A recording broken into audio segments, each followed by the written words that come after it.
सविता, अगं सविता, चहा झाला की नाही? यांना गोळ्या घ्यायच्या आहे. किती उशीर झाला? उषाताई त्यांच्या सुनेला विचारत होत्या. आई, अहो चहा पावडर संपली आहे. थोडीच होती. मग यांना कामासाठी बाहेर जायचं होतं म्हणून यांना चहा करून दिला. सविताने उत्तर दिले. अगं संपली म्हणजे काय? घरात आजारी माणूस आहे, चहा सारखा लागतो. मग तू लक्ष का नाही ठेवलं? जा आता पटकन घेऊन ये, उषाताई म्हणाल्या. आई, अहो माझ्याकडे पैसे नाही आहे. तुम्हाला तर माहिती आहे ना, बिझनेसमध्ये लॉस झाला आहे. कर्जाचे हप्ते थकले आहेत. त्यामुळे या महिन्यात सामान भरलं नाही. जे आहे त्याच्यातच भागवावं लागणार आहे, सविताने सांगितले. अगं घरात आजारी माणूस आहे, यांचं खाणं पिणं वेळेत नको का व्हायला? आणि कर्ज काय आमच्यामुळे झालं आहे का? लॉस राजवीरच्या अतिहव्यासामुळे झाला आहे. या सगळ्याची शिक्षा आम्ही या वयात भोगायची का? आणि चहा पावडर आणायला तुझ्याकडे 20-30 रुपये देखील नाहीत? उषाताई आता चिडल्या होत्या. आई, आता अडचणीच्या वेळी थोडं ॲडजस्ट करायला शिका. एक दिवस चहा नाही प्यायला तर काही अडत नाही, असं म्हणत सविता रागाने तिच्या खोलीत निघून गेली. उषाताई तिच्या पाठमोऱ्या आकृतीकडे अवाक होऊन बघत बसल्या. या घरात काडीची किंमत नाही उरली. पैसा म्हणजे सर्वस्व नसतं. नात्यांचे मोल कधी जाणणार ही मुलं, असं स्वगत म्हणत त्या खोलीत गेल्या. त्यांच्या कपाटातून एक बटवा काढला. त्यात ताईंनी अडचणीच्या वेळेसाठी थोडे पैसे ठेवले होते. त्यातील काही पैसे घेऊन स्वतः जाऊन त्या सामान घेऊन आल्या. आल्यावर त्यांनी शामरावांसाठी चहा केला, नाश्ता बनवला आणि त्या चहा पोहे घेऊन खोलीत आल्या. शामरावांना भूक तर लागली होती. ते खोलीत निपचित पडून होते. परिस्थितीपुढे हतबल झाले होते. त्यांनी उषाताईंच्या डोळ्यातील भाव ओळखले आणि अपराधी असल्याप्रमाणे त्यांची नजर झुकवली. हे घ्या, खाऊन घ्या, चला गोळ्या घ्यायच्या आहेत. आता यापुढे एक गोष्ट लक्षात ठेवा, म्हातारपणी एकमेकांच्या साथीने आयुष्य काढायचे आहे. मुलाच्या आणि सुनेच्या आधाराची काही गरज नाही आपल्याला, उषाताई चिडून बोलल्या. माफ कर मला, मी तुझा अपराधी आहे. कदाचित तुझं ऐकलं असतं तर आज ही वेळ आली नसती. या वयात हे सगळं बघावं लागलं नसतं, शामराव म्हणाले. तुम्हालाच वंशाचा दिवा पाहिजे होता ना, भोगा आता. काय दिवे लावतोय तुमचा मुलगा बघा. उषाताई चिडून मंदिरात निघून गेल्या. शामराव चहापाणी करून शांतपणे डोळे मिटून त्यांच्या खोलीत पडून राहिले आणि भूतकाळातील घटनाचा चित्रपट त्यांच्या मनात सुरू झाला. साधारण 40 वर्षापूर्वी शामराव जोशी खिशात अवघे 10 रुपये घेऊन साताऱ्याला आले होते. काय करायचं, कुठे जायचं काही माहीत नव्हते, पण स्वतःचा व्यवसाय सुरू करायचा एवढं मनात पक्क होतं. लोकांच्या दुकानात काम करून, वेळी उपाशी झोपून थोडेफार पैसे साठवून त्यांनी कपड्याचं दुकान चालू केलं आणि बघता बघता जोशी साडी सेंटर साताऱ्यातील सुप्रसिद्ध साडीचे दुकान बनले. नंतर त्यांचे लग्न झाले. शामरावांच्या हट्टापायी ताईंच्या पोटात 2 मुली मारून तिसरा वंशाचा दिवा म्हणजेच राजवीर झाला. सगळं कसं चांगलं सुरू होतं. राजवीर शामरावांचा लाडका एकुलता एक मुलगा होता. त्यामुळे शामरावांनी हर एक सुख त्याच्या पायाशी आणून ठेवले होते. राजवीरला प्रत्येक गोष्ट आयती मिळाल्याने त्याला कष्ट करायची सवयच नव्हती मुळे. उषाताईंनी शामरावांना खूप समजावले की पोराला कष्ट करू द्या, स्वतःच्या पायावर उभे राहू द्या, पण शामराव काही ऐकले नाही. सगळं कमवलं आहे ते मुलासाठी, अशी त्यांची विचारसरणी होती. राजवीरला नको त्या गोष्टींचे नाद लागले. जुगारापायी आणि कमी दिवसात जास्त पैसे कमवण्याच्या नादात त्याने जमीन दुकान सगळे गहाण ठेवले. कर्जाचा डोंगरच रचला. शामराव तर अगदी परवापर्यंत मुलाच्या संसाराचा गाडा ओढत होते. त्याचे कर्जाचे हप्ते भरणे, घरात सामान भरणे सगळं करत होते. पण अचानक त्यांना कॅन्सरने ग्रासले. ते अंथरुणाला खिळले आणि मग राजवीरवर घराची जबाबदारी आली. पण कधी कष्टाची सवय नसल्याने तो होतं ते सगळं गमावून बसला. कर्जबाजारी होऊन दुकान सुद्धा विकून बसला आणि आता फक्त शामरावांकडे होतं ते फक्त आणि फक्त त्यांचं हक्काचं घर, बास. भूतकाळातील गोष्टींमुळे शामरावांच्या डोळ्यात अश्रू आले. पण आता खूप उशीर झाला होता. वेळीच त्यांनी उषाताईंचं ऐकून राजवीरवर लगाम घातला असता तर आज परिस्थिती वेगळी असती. पण आता पश्चाताप करण्याशिवाय काहीच उरलं नव्हतं. दाराच्या आवाजाने शामराव भानावर आले. बघतात तर राजवीर त्यांच्या खोलीत आला होता. शामरावांच्या डोळ्यात अश्रू पाहून त्याने विचारले, बाबा काय झाले? मी खूप त्रास दिला आहे ना तुम्हाला, म्हणून आज मी तुमच्यासाठी एक चांगली गोष्ट करणार आहे.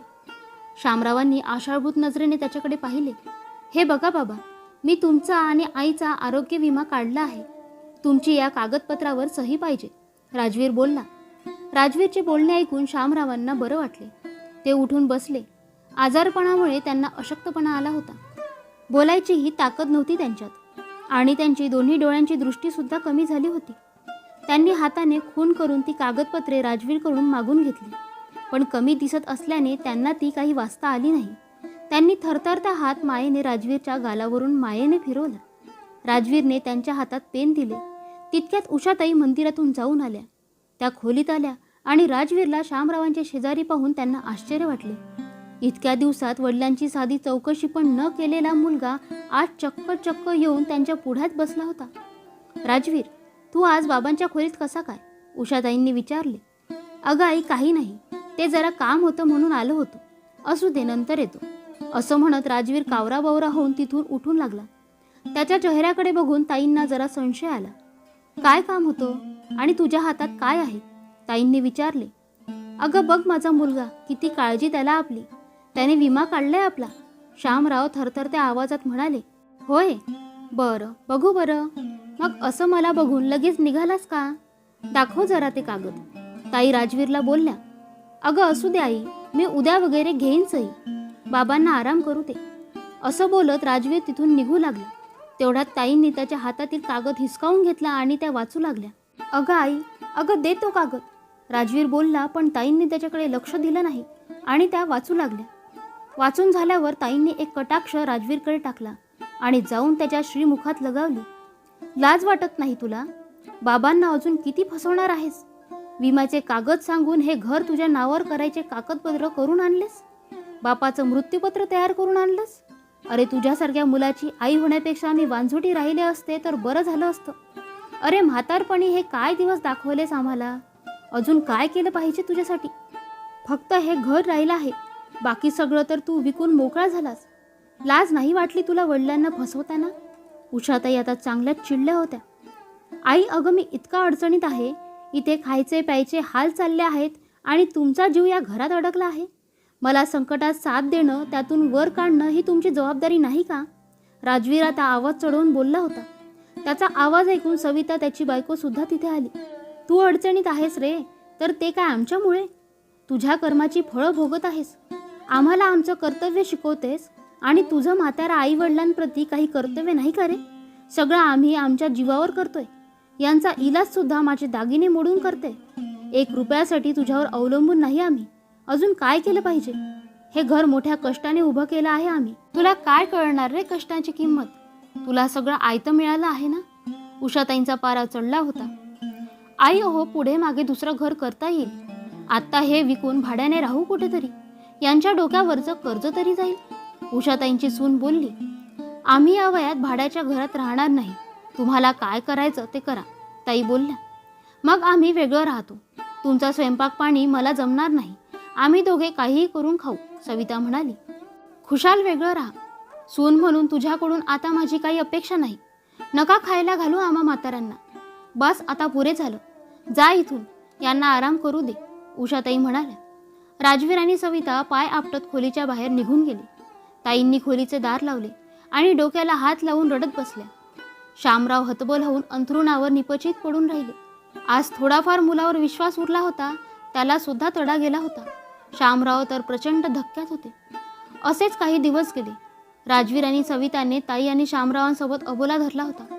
ते घर सोडून कुठेही गेले नव्हते, कारण त्यांना माहीत होतं इथे राहण्याशिवाय त्यांच्याकडे दुसरा पर्याय नव्हता. एका संध्याकाळी उषाताईंनी राजवीर आणि सविताला बोलावून घेतले.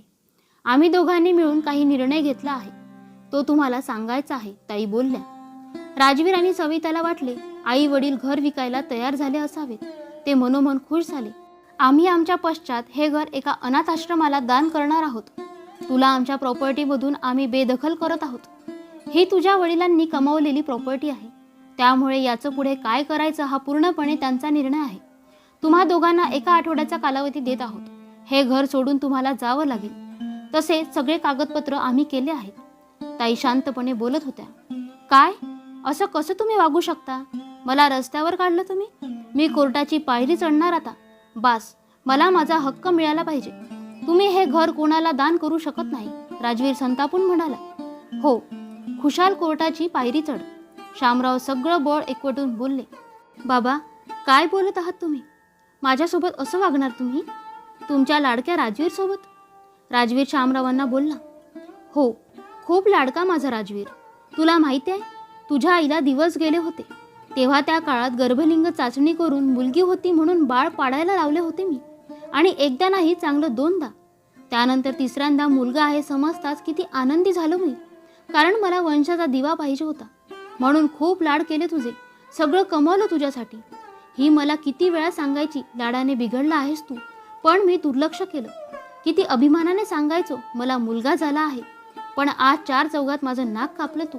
माझी कष्टाची कमाई कमावलेस. तरी तुझ्यावर थोडा विश्वास होता माझा, पण परवा तू माझा विश्वासघात केलास. मला नीट दिसत नाही याचा फायदा घेतलास.